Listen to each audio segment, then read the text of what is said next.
Olá, seja muito bem-vindo, bem-vinda a mais um ABCD ESG Sustentabilidade. Minha convidada de hoje é Marcela Helena Biguetti, CEO da Eu Noia. Seja muito bem-vinda, Marcela. Muito obrigada por nos receber aqui. Nós que agradecemos. Vamos falar de quê? De brilho hoje, de joias? Nós vamos falar de brilho, de joias, design e brilho de consciência também. Sim, muito importante. Todos os tipos de brilho. Sim, é ótimo falar sobre isso. Eu queria saber, primeiramente, o que é a empresa de vocês no mercado? A Eu Noia, ela nasceu do sonho de duas mulheres de empreender, meio da minha sócia. A gente é amiga de infância e se reencontrou na vida adulta e começou então a querer entender como é que a gente poderia colaborar mais com o mundo, deixar nossa marca pessoal, destrinçar nossa criatividade, né, nos processos. E a gente chegou à conclusão que o design de joias era um caminho para a gente contar os nossos valores, os nossos pensamentos. Eu Noia foi inspirada numa palavra grega, que significa mente bonita, desejo de colaborar e mente equilibrada. Então a marca ela vem para trazer não só um design bonito, mas assim todo um pensamento novo a respeito do luxo, né? E a respeito da consciência de usar uma joia, de usar o ouro, do porquê. A gente acredita muito que a joia ela pode ter um papel como da arte mesmo, de causar uma reflexão, de causar uma memória afetiva. Então, é todo esse repensar da joia e do luxo que a nossa marca propõe. Ai, que bacana ver a filosofia, o DNA de vocês, a cadeia de impacto também, né? Afinal, a gente fala de um olhar também das coleções ligados aos movimentos da natureza, essas questões ligadas também ao natural, à base, né? Conta mais pra gente como é o processo criativo, por exemplo. Conto. Então, assim, nessa questão de conseguir repensar o luxo, a gente quer que as nossas joias também provoquem uma reflexão. Então, hoje a gente tem duas coleções lançadas, né? A primeira coleção foi a coleção Substrato, que foi 100% baseada nas camadas do solo, né? Inspiradas na camada do solo. E essa coleção, ela faz uma analogia às nossas camadas interiores como ser humano, do autoconhecimento, da autorreflexão, né? Então, todas as joias, elas vão refletir essas camadas, eu estou usando elas agora, né? E a segunda coleção, ela chama Vínculos, que é uma coleção que foi toda inspirada no nosso relacionamento com o outro. Então, celebrar os relacionamentos, tentar fazer uma reflexão porque uns duram para sempre e outros se rompem. Então, é toda propõe uma reflexão mesmo como ser humano a respeito das questões existenciais da vida. Pois é, o olhar humanizado também sobre o uso do ouro. Inclusive, o processo também de fabricação também é consciente, no sentido de aproveitamento, de não desperdício. Qual a importância também da gente falar sobre isso, Marcela? Então, todo o processo de produção da Eu Noia, ele foi pensado de uma forma muito responsável. Então, assim, 100% do ouro da nossa coleção é ouro de upcycling, que é um ouro reciclado. As pessoas têm muitas dúvidas do que é ouro reciclado, né? Então, o ouro reciclado, ele é um ouro que a gente já utiliza um ouro que já está acima do solo. Então, não temos nada de extração da natureza. E como que funciona? A gente compra ouro de pessoa física, né? Ou de empresas que não utilizam mais esse ouro, derrete, purifica e reutiliza em joias. É importante falar que o ouro, ele pode ser reciclado inúmeras vezes e ele não perde o valor, não perde a beleza e não perde nenhuma parte da sua integridade. Por exemplo, o plástico, ele vai ficando mais duro, vai perdendo a aparência bonita. O ouro não, o ouro ele vai sempre se manter com uma aparência maravilhosa e é uma forma de você evitar esses impactos no meio ambiente, né? Que a extração provoca. Então, nossas coleções são feitas 100% com ouro de upcycling. Olha, que interessante saber, né? Para evitar também que as pessoas, por falta de conhecimento maior sobre a matéria-prima, não entendam como é esse processo, se há uma perda, se há uma diferença nesse sentido mesmo do produto. Por falar em joias compradas, joias familiares também, existe esse processo de captá-las e transformá-las ou até restaurá-las? Como é que a gente olha? Existe. Então, assim, tem duas coisas legais que a gente faz, né? A gente compra o ouro da pessoa física para derreter, purificar e fazer a coleção. E também a gente aceita as joias como forma de pagamento. Então, sabe aquela tarraxa de um par de brinco perdido, ou um colar quebrado, ou alguma joia que você não gosta mais do design? Você pode trazer pra gente, né? A gente analisa essas joias, o teor desse ouro, calcula com o ouro do dia e aceita como forma de pagamento. Então, a ideia é fazer essa economia circular mesmo, que esse ouro seja inúmeras vezes reutilizado para evitar a extração. E a venda acontece para todo o Brasil? Como funciona da produção à venda e a distribuição também do produto de vocês? Ela acontece a gente entrega em todo o Brasil. Hoje em dia a gente é 100% online, pelo Instagram e pelo WhatsApp, né? E entregamos em todo o Brasil. Toda a produção é feita aqui em São Paulo, mas a gente entrega para o Brasil todo. Produção que dura em cerca de quanto tempo? Assim, a pessoa pede pelo site, pelo Instagram, e como é esse processo até o recebimento de fato? A gente tem uma consciência também de slow fashion, né? Então a gente evita fazer stocking, até pela questão de ser mais ético, né? Evitar desperdício. Então, dependendo da peça, ela pode demorar de 20 a 30 dias para produção. Ok. É sob encomenda. Sob encomenda, e aí você, né, recebe com exclusividade, personalidade também essa peça no seu endereço. Vamos para o pilar da governança. Quero mais te ouvir a respeito de como vocês olham a importância de liderar pelo exemplo e também numa cadeia e num mercado que é tão específico e, ao mesmo tempo, tão necessário também de ser debatido, conhecido mais que é o mercado de luxo, de beleza, enfim, de joias. Como você olha esse pilar da liderança e da governança? A governança foi um pilar que esteve sempre desde a fundação da nossa marca. Uma coisa que estava lá no DNA mesmo, quando a gente estava planejando a marca, né? Porque a gente quer garantir para o nosso cliente final que a gente vai entregar para ele um ouro de origem ética. E mais do que isso, a gente quer mostrar para esse cliente final a procedência desse ouro. Então, uma coisa muito bacana que a gente está implementando é todo o rastreio por blockchain. Então, quando um cliente compra uma joia nossa, ele vai receber um QR Code em que ele vai conseguir ver toda a rastreabilidade da cadeia do ouro que ele comprou. Então, a gente rastreia por lote, a gente compra esse ouro de pessoa física, derrete, purifica, faz um lote. E essa pessoa, esse consumidor final, ele vai conseguir ver que a peça que ele comprou veio daquele lote e rastreabilizar toda a cadeia.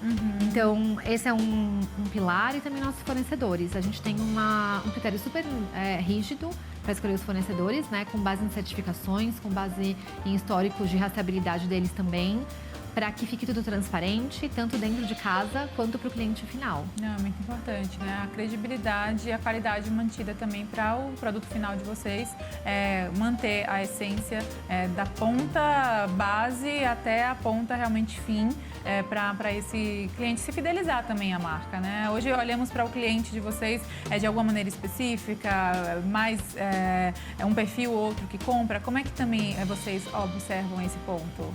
É muito interessante essa pergunta, porque a gente tem um dado de que 87% das pessoas no Brasil já estão preferindo comprar materiais, produtos que sabem a procedência, né? Então, a gente vê que esse público de joias, primeiro porque uma joia é um alto valor, né? Então a pessoa pesquisa muito antes de comprar e a pessoa quer saber a procedência, de onde veio isso.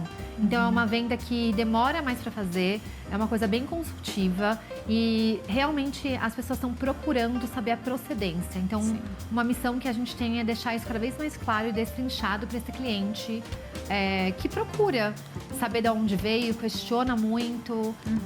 E não só uma questão de governança da nossa parte, mas é uma questão de competitividade do mercado. Claro. Então, daqui a pouco as pessoas não vão mais consumir o ouro pelo ouro, né? Não existe mais usar um diamante desse tamanho sem saber de onde ele veio. Especialmente as gerações mais novas, né? Claro. Outro dia eu estava conversando com uma pessoa bem mais nova que trabalha no Google.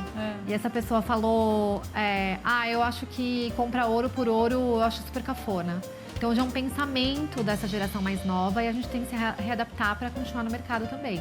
Esse ponto de geração é importante porque não só do ponto de vista, trabalho, mercado de trabalho, como as gerações conversam, mas vida mesmo. A gente vê cada vez mais uma forma mais disruptiva de você ver, não vou dizer velhas manias ou concepções, mas assim, pensamentos que antes eram tidos de uma maneira e hoje pensamentos diferentes sobre o mesmo ponto, né? Que muda. A cultura de consumo, como você falou, mudou realmente e a gente olha cada vez mais o consumidor ditando aquilo que vai usar pela procedência dele, pela origem e tal, e não necessariamente apenas o produto pelo produto. Então, as empresas precisam se alinhar a isso, não é? Exatamente. E uma preocupação que a gente teve também nessa questão de desperdício ou de rastreabilidade, a gente também quis refletir isso no design.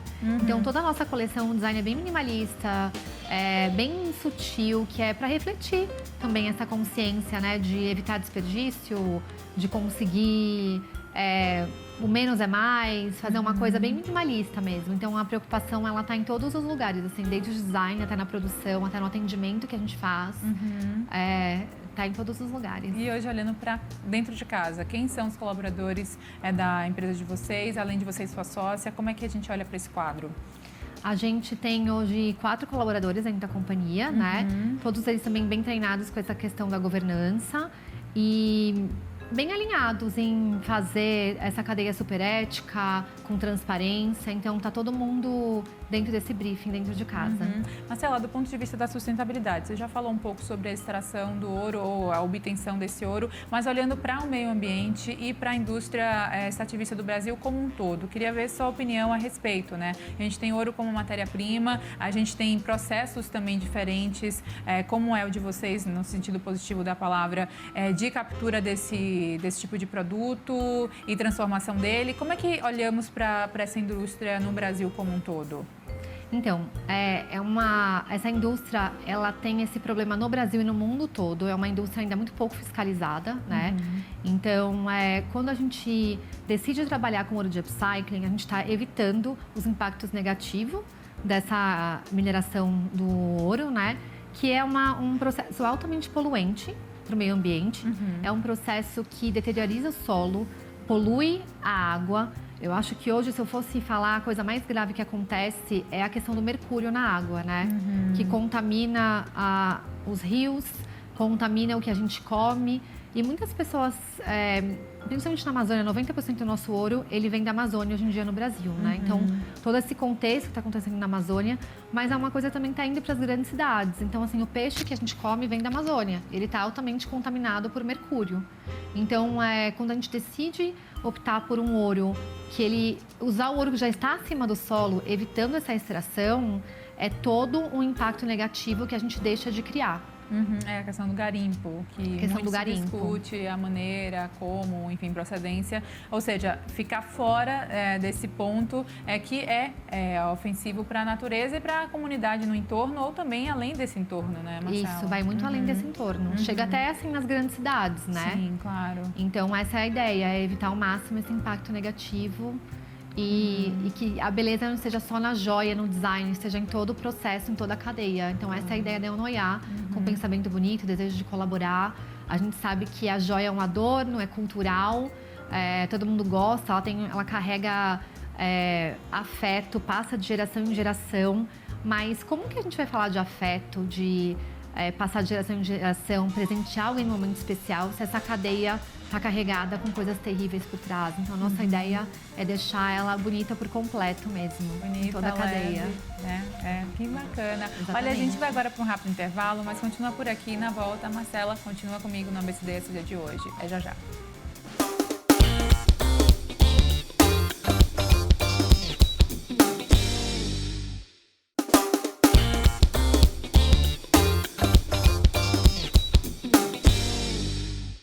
Estamos de volta e a Marcela continua aqui comigo. A gente fala sobre o mercado de joias no Brasil, interligado com as métricas ESG. Antes da gente seguir nessa interligação maior, Marcela, eu fiquei curiosa para saber como você observa o cenário internacional em comparação ao que temos aqui no Brasil nesse setor. A gente tem alguma referência lá fora, algum reflexo importante que a gente pode trazer aqui e personalizar para a realidade brasileira?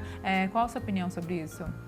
O mercado internacional ele está muito mais avançado nessas questões ESG do que no Brasil, né? Então, assim, hoje, basicamente, todas as joalherias da Europa já estão se adaptando a essa nova realidade, consumindo também metais de upcycling ou indo para a mineração super responsável e certificada.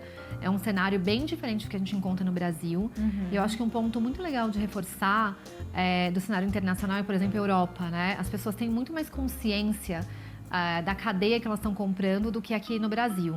Então, eu acho que no Brasil a gente tem um trabalho imenso ainda de informação, de conscientização desse processo, né? De onde vem esse ouro. É um problema que já está há muitos anos no Brasil, mas que acho que as pessoas não dão a devida importância para o que está acontecendo. Então, a Europa, hoje em dia, as joalherias europeias são, sim, uma fonte de inspiração. Inclusive, toda essa questão do rastreio por blockchain foi muito inspirada nas joalherias europeias que já estão fazendo isso. Mas no Brasil a gente tem muita coisa ainda para evoluir e conscientizar as pessoas ainda. Tipo o quê, Marcela? Você acha que qual é o principal entrave para a gente quebrar essa cadeia de pensamento ligado a se é mais fácil, é mais barato? Como é que fica, tipo, né, o equilíbrio com relação à fiscalização, a necessidade de consciência sobre os processos? Como você observa esse cenário? Eu acho que são duas coisas, né? A primeira coisa é que para você acabar com algum cenário, você tem que acabar com essa demanda.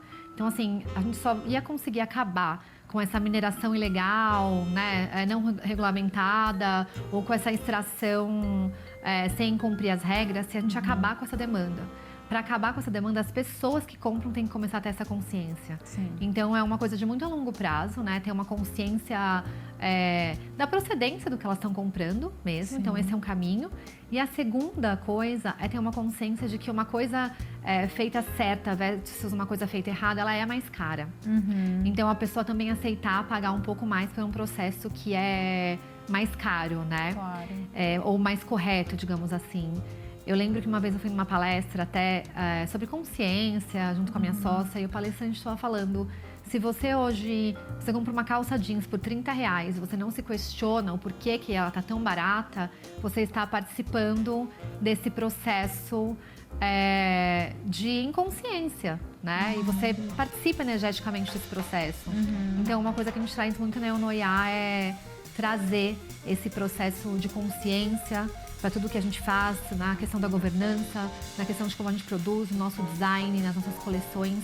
Mas eu acho que no Brasil ainda falta essa conscientização, mas ela está acontecendo. Que bom, né? Então, hoje a minha percepção é que tem muito mais joalheria querendo comprar um ouro ético do que pessoas querendo comprar. Então, é um processo longo, um caminho longo que a gente tem pela frente, mas que eu acho que uma hora a gente chega no patamar da Europa. Não, com certeza. Vamos torcer sempre para o melhor, né? E para a elevação da consciência mesmo nessas esferas que você citou. Por falar nesse processo de envolvimento energético que você citou, né? Quando a gente realmente não participa de certa forma ativa, mas tem um envolvimento quando a gente consome algo, nesse sentido as joias. Como é que a gente olha também para o design em termos de ligação direta com relação às métricas ESG? Qual é o olhar, a preocupação também de vocês desse alinhamento como um todo? O design, ele tem muito um papel de transmitir aquilo que está no simbólico e trazer para o concreto, né? Então, pensando nesse lado, a gente tentou, em todas as coleções, fazer um design bem minimalista, sem excessos, sem grandes extravagâncias, que é justamente fazer esse contraponto desse luxo exacerbado, esse luxo inconsciente. Então, a gente quis trazer um luxo mais discreto, um luxo mais que a pessoa tem que observar mesmo que ela está comprando para tentar trazer essa consciência de alguma forma. Então, a gente, despretensiosamente, a gente está olhando para as joias como objeto de arte, né? Que provoca uma inquietação, que provoca uma reflexão. Então, a gente teve essa preocupação no design, no desenvolvimento das coleções, para que o nosso design, ele de tão discreto, ele fosse chamar a atenção das pessoas e provocar uma reflexão. Então, essa foi a ideia. É tipo uma chamada mesmo para tipo, olha para isso, olha para a base, né? Olha para sua raiz, para sua essência, porque às vezes esse processo todo de vida, enfim, de falta de referência que muitas vezes pode atingir as pessoas, realmente torna essa pessoa sem um ponto, sem um norte, né? E nada mais bonito do que ver um processo de reaproximação com sua essência através também daquilo que você usa, dos adornos, que isso é histórico. A gente observa realmente as comunidades, as sociedades utilizarem disso como não só vaidade, mas quem sabe representação de força, algum significado tem, né, Marcela? E eu acho também que, como a gente fez design muito minimalista, eles são atemporais, o que torna mais sustentável ainda, porque vai passar de geração em geração. A ideia é que ele fique sempre contemporâneo com a época, são peças mais clássicas, então eu acho que a gente tentou transmitir em todos os processos essa questão de evitar excessos, de evitar perdas, de passar em geração, de provocar uma reflexão. Então, essa é toda a ideia da marca. Ai, que legal. Já perguntei sobre o quadro de colaboradores e agora sobre o consumidor. Quem é a figura, quem é a consumidora da marca de vocês? Não sei se essa questão de idade está já tirada de letra, porque você acabou de falar de ser atemporal, né? Mas o perfil de quem usa a marca de vocês, a gente observa de alguma maneira especial também? Assim, eu acho que o que a gente tem aprendido com os nossos consumidores é que são pessoas que já estão bem conscientes também, né? Eu sempre falo, não são pessoas necessariamente que têm, por exemplo, andam de carro híbrido, que são pessoas altamente sustentáveis, mas são pessoas que já começam a refletir, poxa, eu vou comprar desse lugar que eu não sei a procedência, ou são pessoas que dão preferência para empreendedor menor, para empreendedor local, então ela já tem uma consciência de alguma forma do que ela consome, além das joias. E certamente são pessoas, acho que mais clássicas, que preferem um design mais discreto, mais clássicas. Legal, que bacana. Então tem um perfil, sim. Marcela, olhando para o Brasil como um todo, principais desafios para empreender nesse ramo, qual o tom que você dá para esses desafios, como é que você compartilha aqui, para quem sabe inspirar também pessoas que possam pensar no empreendedorismo no setor de joias? Eu acho que no Brasil o maior desafio justamente é que quando você decide fazer as coisas certas, o seu produto final vai ser um pouquinho mais caro. Então tem que encontrar pessoas justamente que estão dispostos a pagar esse preço maior, né, para fazer uma coisa certa, para entrar nessa cadeia energética certa. Eu acho que esse é um desafio grande, né?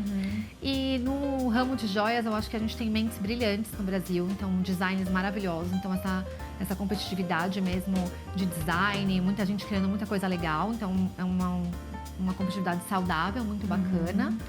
E acho que como mulher também, né? Então, por exemplo, tem muitos desafios. A minha sócia tem uma filha, por exemplo, então tem o desafio também de ser mãe, que eu acompanho muito. Mas é um processo que vale muito a pena, especialmente se você tem uma missão de querer colaborar, contratar pessoas, gerar rendas para famílias. Então, eu acredito que é um processo bem bacana, que vale a pena. Esse ponto que você falou da liderança feminina é importante também a gente falar mais, porque a gente fala, né, de diferenças no mercado de trabalho com relação ao exercício mesmo de profissões diversas, quando falamos dessa questão de gênero. Na sua opinião, o setor de joias abraça de alguma maneira essa causa? Como você observa realmente a abrangência de tipo mulheres representando esse setor, mais mulheres precisando entrar nele? Qual é o olhar sobre a mulher empreendedora no setor de joias? Eu acho que a mulher empreendedora no setor de joias é um segmento que cabe bastante, porque é um lugar, pelo menos para mim e para minha sócia, que a gente conseguiu implementar muito a nossa feminilidade, a nossa criatividade como mulher, né?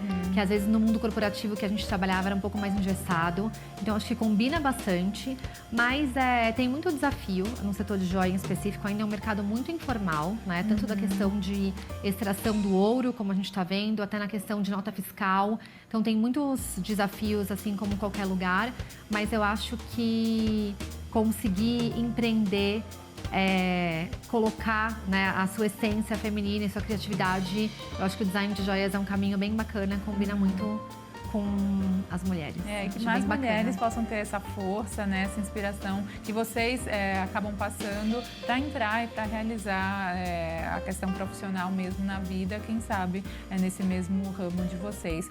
Olhando para esse novo ano que começa, 2024, planejamentos, médio prazo, ou pelo menos curto, quem sabe, o que vem de novidade por aí, se você puder compartilhar com a gente? Claro, a gente tem sim novidade, a gente quer lançar no primeiro semestre, ano que vem, uma coleção de joias bem focada no Dia das Mães, né? Então vai vir uma coleção nova que já está aí em desenvolvimento. E a gente tem um planejamento também em colocar nossas joias em marketplaces diferentes, não só atender pelo Instagram, expandir nosso plano de atendimento, canais para as pessoas e contratação. Estamos com bastantes planos aí, mas o foco bastante é a próxima coleção do Dia das Mães. Vai ser com esse foco. Ai, que bacana. E quando a gente fala desses marketplaces que você comentou, o desafio também, quem sabe, de pensar no mundo mais digital, físico e digital, como é que vocês olham também para essa questão de loja física propriamente? Porque você falou que é nativa digital, né, a empresa. É digital. E como a gente olha para o mundo físico, há algum sentido de complemento? Não? Permanece mais digital mesmo? Podemos esperar algo diferente nesse sentido? No momento, a gente planeja ficar bem no digital mesmo, porque a nossa ideia é trabalhar bem nesse conceito de slow fashion mesmo. Não fazer estoque, né? Trabalhar sob encomenda. Então, o digital, ele casa muito bem com esse propósito, né? De trabalhar sob encomenda, não fazer estoque. A gente planeja ter um ateliê para atender uma cliente ou outra que queira ver uma peça específica, mas nada de um ponto de venda específico físico, não. Vai ser 100% digital mesmo. Legal. A gente está chegando já no final, mas antes, sua mensagem, sua dica, fica à vontade para esse espaço. Muito obrigada. Quero agradecer muito você por nos receber aqui, né? E deixar a gente falar com esse tema tão importante que é esse olhar novo, esse repensar do luxo, né? Quero convidar vocês também, a gente tem o nosso canal nas redes sociais, chama Eunoia Jewelry. Então é pelo Instagram nosso canal e que a gente possa realmente tentar ter uma mente equilibrada, um pensamento bonito, quando a gente for pensar na procedência daquilo que a gente compra, daquilo que a gente faz, que a gente consiga transformar a beleza em todos os aspectos da nossa vida, não só no físico. Ai, Marcela, muito obrigada por compartilhar com a gente a sua história. Parabéns pelo impacto positivo nessa cadeia. Conte sempre com a gente. Até a próxima. Muito obrigada. E obrigada também a você que nos acompanha. Lembro que o programa também fica disponível no YouTube do canal Empreender. Até o próximo.